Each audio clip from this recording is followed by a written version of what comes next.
Okay, so this is episode 6 of my 11-part series on the hard landing.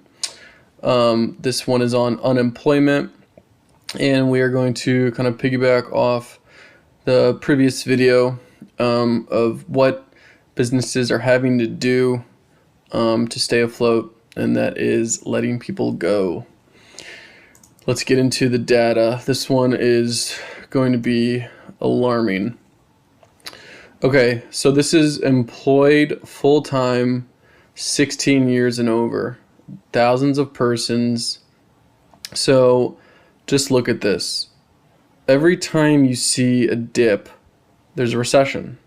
For the most part, I mean, you have tiny dips here and there, but you can kind of see it peak and then start to dip. Go up, peak, dip, peak, dip. Peak, dip, peak. Oh, what's that? A clear dip. Okay, even if we saw a rebound, I mean, I don't even think you'd see that big of a dip and rebound anywhere in here. Yeah, I mean, maybe here, but, So, this is just one chart that shows, based on history, as, employed goes down, you start to get a recession. This makes sense because, recession is indicated partly by how many people are unemployed. So let's get into the actual unemployment charts, okay? This is unemployment percentage, okay? This is the number of people unemployed. And it's the same thing in reverse. Every time you start to go up, recession, up, recession, up, up, up, up, up. Oh, what do we got? Up. Okay, and I wanted to really show this chart because a lot of people will say, we're at under 4% unemployment rate. This is the strongest economy ever. And I just want to stress that it's not the unemployment percentage itself that indicates the recession or has really anything to do with the recession. It's the change in unemployment. Okay, so it's the rapid change. Because, I mean, look up here. We had a recession, in 1980, and we're at 6%. I mean, look at how different all of these percentages are.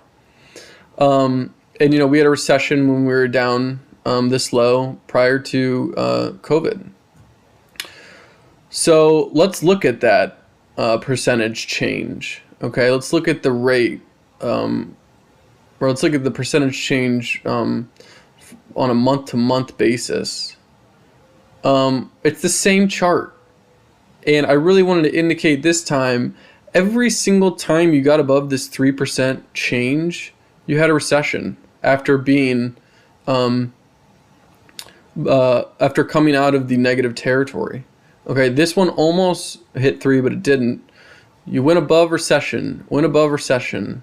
Went above it, recession, above it, recession, above it, recession. And there's never been a false flag except for maybe right here. But what do you notice about this? It wasn't inverted previously. So you can't count that one. Inverted, go above the 3, recession. Inverted above the 3, recession. Oh, inverted a lot above the 3. Okay, so I mean, look at this chart. I mean, just look at it. We're above the 3. This is the percent change from a year ago. So instead of percent change from, I believe the last one was a month, this is from a year ago. And this is the same exact story, except it's 12.5%. Okay, and then sometimes you were actually already in a recession. Okay, actually, I should say this chart solely indicates that if you are above 12.5%, you're in a recession. Yeah. Every single time you're in a recession. And we are right there. I think we're at like 11, maybe 10. This COVID slash up really makes this chart hard to read, but I mean, just look at the chart, okay? Just look at this. It's all about the rate of change of unemployment. Okay, if a lot of people get laid off quickly, It causes a recession. People stop spending. People see my neighbor is out of a job. I should probably slow my spending, start saving more. Okay, this causes, this is just starts the loop.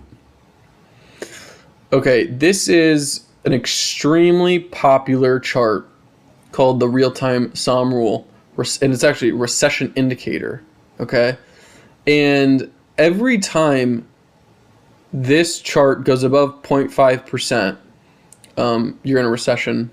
And what this 0.5% is, it's the 3-month moving average of the national unemployment rate, or it's when the 3-month moving average of the national unemployment rate rises by 0.5 percentage points or more relative to the minimum of the 3-month averages from the previous 12 months. Okay, so it has to do with it going above the moving average of the previous year. And this is used by a lot of people, and it's made famous by one of the Federal Reserve people a while back. So we are at, I believe, 0.43 now. Okay, and we're climbing the ladder up to 0.5. And remember, when you're at 0.5, you are in a recession. Okay, look at how close we are. I mean, and then the previous slide, look at how close we are to this 12.5. Every time you're at 12.5, you're in a recession. Okay, so people are getting unemployed or becoming unemployed really quickly. Okay, and this is a huge indication. This is probably the one of the best indicators. This is something I found by Raj Patel. This is the average duration length of U.S. unemployment. This is how long you're unemployed. So the red shows over 15 weeks and the blue is less than 5 weeks. And if you see where we are now, a lot more people are becoming unemployed for longer. And he says, rose to its highest since the pandemic. We only see this type of pattern during the early stage of recession.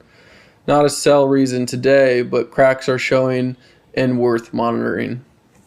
Just want to share that. Okay, now this is similar to the SOM rule, but it's using the 36-month simple moving average. And every time you cross the black and the blue line, you're either at the start of the recession or in the middle of the recession. And he says, this is Game of Trades. This is an ominous sign. The unemployment rate has moved above its 36-month moving average. Such a develop has happened 10 times prior since 1952, every single time it ended in a recession. This time is not different. Oh, broke above. I mean, these charts are insane if you don't think we're entering one. Okay, I made this chart, so I know it's rough, but just bear with me. When the government tries to fudge the numbers, the employment numbers, they will come out with revisions that usually have the employment numbers a lot lower. Okay, so when it's negative, it's showing that the employment levels were later revised down. Okay, so this shows a weaker economy than what was originally reported. 13 of the last 14 months of non-farm payroll numbers have been revised downward. Also, when excluding government jobs, 11 out of 12 months in 2023 were revised lower, the most since 2008. Okay, does 2008 ring a bell at all? There's the great financial crisis. And this happens in late stages of the business cycle. Okay, they always revise them down later to make the original number look better than what's really going on in the economy. Because if people knew what was really going on with these unemployment numbers, it would cause panic. And basically what they do is they manipulate the job numbers to look better than they are in the main report that gets reported by the news. And then they'll slowly sneak in the revisions later that's not in the headline news. I mean, look at these revisions. In February, I think it's February, They revised them 100,000 jobs lower. This one was even worse. And these are hundreds of thousands of jobs lower than what was actually originally reported. And yeah, this just shows exactly what I was talking about. Peter Berezin, negative revisions galore. I think I've seen this pattern before. So this chart is comparing it to the 1990 recession. And this is what we're looking at now. This is the annual percentage change in the job numbers. And this was the 1990 revisions. Okay, it's a pretty similar pattern. This was 2007, so right before the recession, the great financial crisis. I mean, it almost is exactly the same. Look at this. This is crazy. I mean, it almost follows it exactly. It's almost like they have an algorithm. Okay, and look at this. Look at how close we are. I mean, the jobs revisions alone should tell you. And how do they manipulate these numbers? David Rosenberg is a phenomenal economist. And he basically says that they have this line item in the employment numbers called the birth-death model. And they can put any number in there that they want. And that's what they do. They add in basically fake jobs to make the numbers higher. So let's just read these. The downward revisions in 2023 totaled an epic 443,000 jobs. More than 40% of payroll growth in 2023 didn't even come from the survey, but from the fairy tale birth-death model. 40% of the growth. Adding to this is this was in January. Ignore this. This was a while back in 2022, but this was just a couple weeks ago. Once again, the headline non-farm payrolls flashed a false narrative. Once the downward revisions and skew from the birth-death model are accounted for, non-farm payroll growth completely stagnated in June, confirmed by the household survey, as an aside. So what you have basically is two different surveys. You have the household survey and you have the establishment survey, or the payroll survey. And the establishment survey surveys businesses, essentially, and the household survey surveys households. So what the main difference between the two surveys is that the establishment survey counts the jobs, not the individuals. So if someone lost their full-time job and worked 4 part-time jobs, they would count that as a net 3 job increase. You lose 1, you add 4. Oh, we gained 3 jobs. Whereas the household survey counts the individuals and not the number of jobs. So even if you work 2 part-time jobs, they'll say, they're only working 1. Okay, so what do you think is a better indicator of the economy? It's the household survey. It's surveying if people have jobs or not. Okay? Do you think it's a good sign if someone loses their full-time job and has to work part-time jobs just to survive, making the numbers look like there's more jobs created? No. And guess which number they use in the report? The establishment survey. The one that counts the total jobs and not the individuals. So, this is where the huge discrepancy gets. The Kobayashi later, great follow. The number of people working multiple jobs in the U.S. hit a near record of 8.4 million in May 2024. Look at this chart. This is the number of part-time jobs. Okay, why do people work part-time jobs? Because they lost their full-time job. Because they need to make more money, because they're struggling. That's a jump of 3 million people since the pandemic low in 2020. This is exactly why part-time employment is skyrocketing, up 286,000 in May. All while full-time employment fell by 625,000 jobs over the last month. Okay, so you have a skyrocket in part-time jobs and a skyrocket lower in full-time jobs. The reality is that many Americans are struggling and working multiple jobs to fight inflation. And then this was from Global Markets Investor. You can't make this up. In the last 11 months, the U.S. economy has lost 1.5 million full-time jobs At the same time, part-time jobs count has increased by 1.76 million. How is this a strong economy? So, what they would come out is say, oh, we lost 1.5, but we gained 1.76. I mean, come on. This is foreign-born workers. So foreign-born is the green and native is the red.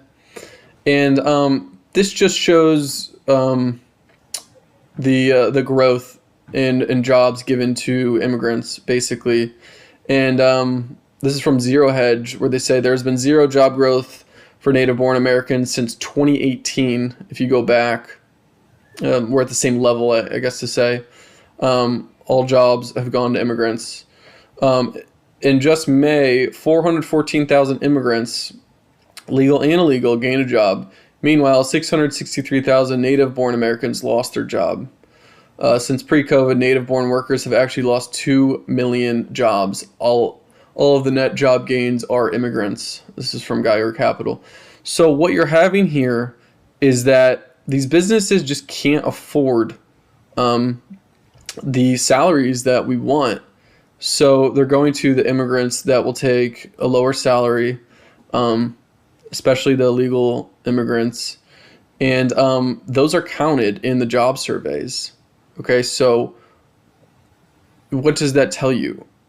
It's telling you that businesses are trying to find cheaper workers. And then let's look at government jobs. This is the last one. So when a recession happens, the government stimulates the economy. And one way they do this is by giving jobs to people, essentially. Government jobs relative to the full-time employment ratio from Global Markets Investor. What do you know is every time there's a recession? Boom, boom, boom. The ratio goes up. What are we seeing now? Ratio going up. Okay, if these charts don't get you worried, I don't know what will. Okay, so that's the unemployment. And, a recession is not only the GDP, it's also the unemployment. And, I'll give more advice on the preparation video, but, you got to do your best to keep your job and make yourself stand out, because a lot of people get laid off during a recession. Okay, so let's talk about the consumer in the next video. Until then, Godspeed.